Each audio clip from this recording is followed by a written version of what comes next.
माघ मास के शुक्ल पक्ष को प्रथम 9 तिथियां गुप्त नवरात्र कही जाती हैं। एक वर्ष में कुल 4 नवरात्र होते हैं, जिनमें से सामान्यतः 2 नवरात्रियों के बारे में सबको पता रहता है, पर शेष 2 गुप्त नवरात्र हैं। माँ दुर्गा की आराधना वैसे तो प्रत्येक दिन की जानी चाहिए, लेकिन नवरात्र में देवी की पूजा का विशेष महत्व है। चैत्र और आश्विन मास के शुक्ल पक्ष की प्रतिपदा से नवमी तक 9 दिनों में देवी के 9 रूपों की आराधना का विधान है। इन नवरात्रों को वासंतिक नवरात्र और शारदीय नवरात्र के रूप में जाना जाता है। इनके अलावा भी साल में 2 नवरात्र ऐसे आते हैं, जिनमें माँ दुर्गा की 10 महाविद्याओं की पूजा अर्चना की जाती है। तंत्र विद्या में आस्था रखने वाले लोगों के लिए यह नवरात्र बहुत महत्व रखते हैं। इन नवरात्र को गुप्त नवरात्र कहा जाता है। आषाढ़ और माघ मास के शुक्ल पक्ष की प्रतिपदा से नवमी तक नवरात्र को गुप्त नवरात्र कहा जाता है।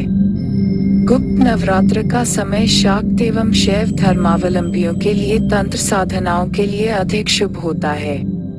तंत्र साधकों के लिए यह समय महत्वपूर्ण है। इन दिनों 10 महाविद्या की साधना कल्याणकारी सिद्ध होगी।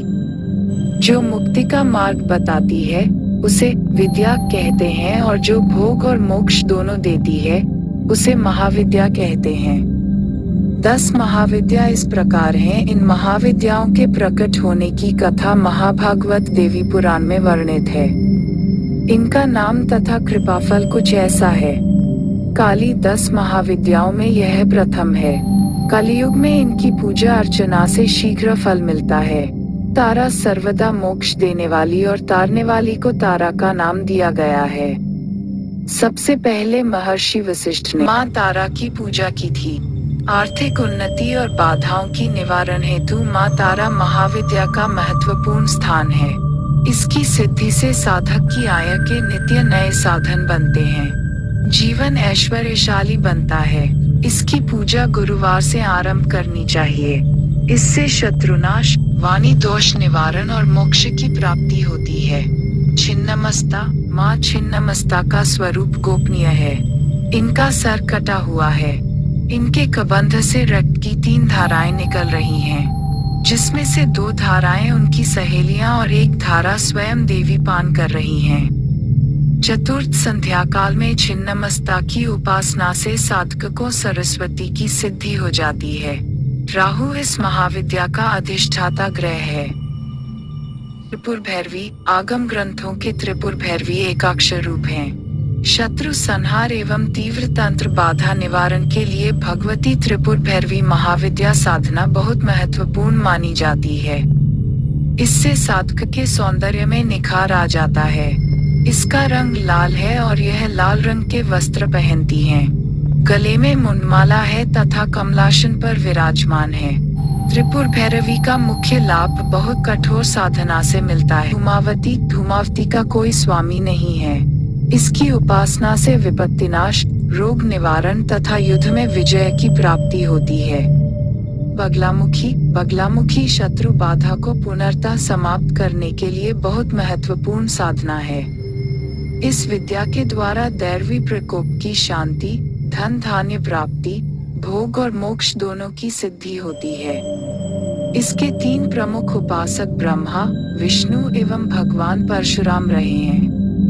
परशुराम जी ने यह विद्या द्रोणाचार्य जी को दी थी और देवराज इंद्र के वज्र को इसी बगला विद्या के द्वारा निष्प्रभावी कर दिया था। युधिष्ठिर ने भगवान कृष्ण के परामर्श पर कौरवों पर विजय प्राप्त करने के लिए बगलामुखी देवी की ही आराधना की थी। षोडशी महाविद्या शक्ति की सबसे मनोहर सिद्ध देवी हैं। इनके ललिता, राजराजेश्वरी, महात्रिपुर सुंदरी आदि अनेक नाम हैं। षोडशी साधना को राजराजेश्वरी इसलिए भी कहा जाता है, क्योंकि यह अपनी कृपा से साधारण व्यक्ति को भी राजा बनाने में समर्थ हैं। इनमें षोडश कलाएं पूर्ण रूप से विकसित हैं, इसलिए इनका नाम माँ षोडशी है। इनकी उपासना श्रीयंत्र के रूप में की जाती है। यह अपने उपासक को भक्ति और मुक्ति दोनों प्रदान करती हैं। बुध इनका अधिष्ठात्र ग्रह है। भुवनेश्वरी महाविद्याओं में भुवनेश्वरी महाविद्या को आद्याशक्ति कहा गया है। माँ भुवनेश्वरी का स्वरूप सौम्य और अंग कांतिमय है। माँ भुवनेश्वरी की साधना से मुख्य रूप से वशीकरण, वाक सिद्धि, सुख, लाभ एवं शत्रुओं पर विजय प्राप्त होती है। पृथ्वी पर जितने भी जीव हैं, सबको इनकी कृपा से अन्न प्राप्त होता है।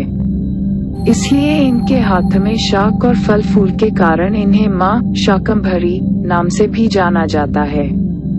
चंद्रमा इनका अधिष्ठात्र ग्रह है। मातंगी इस नौवीं महाविद्या की साधना से सुखी गृहस्थ जीवन, आकर्षक और ओजपूर्ण वाणी तथा गुणवान पति या पत्नी की प्राप्ति होती है। इनकी साधना वाममार्गी साधकों में अधिक प्रचलित है। कमला माँ कमला कमल के आसन पर विराजमान रहती हैं। श्वेत रंग के 4 हाथी अपनी सुनड़ों में जल भरे कलश लेकर इन्हें स्नान कराते हैं। शक्ति के इस विशिष्ट रूप की साधना से दरिद्रता का नाश होता है और आय के स्रोत बढ़ते हैं। जीवन सुखमय होता है। यह दुर्गा का सर्व सौभाग्य रूप है। जहाँ कमला है, वहाँ विष्णु है। शुक्र इनका अधिष्ठात्र ग्रह है। इन महाविद्याओं की उपासना के फल के रूप में कहा गया है कि पूर्व काल में साधक यदि दुराचारी भी रहा हो तो सत्संगादि के प्रभाव से भगवती के प्रति अनन्यता हो जाने से उसके पापों का प्रक्षालन हो जाता है और उसकी मुक्ति हो जाती है। अपि च सुदुराचारो भजते मामनन्य भाग सोपि पाप विनिर्मुक्तो मुच्यते भवबंधनात्। गुप्त नवरात्र पूजा विधि मान्यतानुसार गुप्त नवरात्र के दौरान अन्य नवरात्रों की तरह ही पूजा करनी चाहिए। 9 दिनों के उपवास का संकल्प लेते हुए प्रतिपदा यानी पहले दिन घट स्थापना करनी चाहिए। घट स्थापना के बाद प्रतिदिन सुबह और शाम के समय माँ दुर्गा की पूजा करनी चाहिए। अष्टमी या नवमी के दिन कन्या पूजन के साथ नवरात्र व्रत का उद्यापन करना चाहिए। गुप्त नवरात्र का महत्व। देवी भागवत के अनुसार जिस तरह वर्ष में 4 बार नवरात्र आते हैं और जिस प्रकार नवरात्र में देवी के 9 रूपों की पूजा की जाती है, ठीक उसी प्रकार गुप्त नवरात्र में 10 महाविद्याओं की साधना की जाती है। गुप्त नवरात्र विशेषकर तांत्रिक क्रियाएं, शक्ति साधना, महाकाल उपासना आदि से जुड़े लोगों के लिए विशेष महत्व रखती है। इस दौरान देवी भगवती के साधक बेहद कठिन नियम के साथ व्रत और साधना करते हैं। इस दौरान लोग लंबी साधना करके दुर्लभ शक्तियों की प्राप्ति करने का प्रयास करते हैं। गुप्त नवरात्र की प्रमुख देवियां। गुप्त नवरात्र के दौरान कई साधक महाविद्या तंत्र साधना के लिए माँ काली, तारा देवी, त्रिपुर सुंदरी, भुवनेश्वरी, माता छिन्नमस्ता, त्रिपुर भैरवी, माँ धूमावती, माता बगलामुखी, मातंगी और कमला देवी की पूजा करते हैं।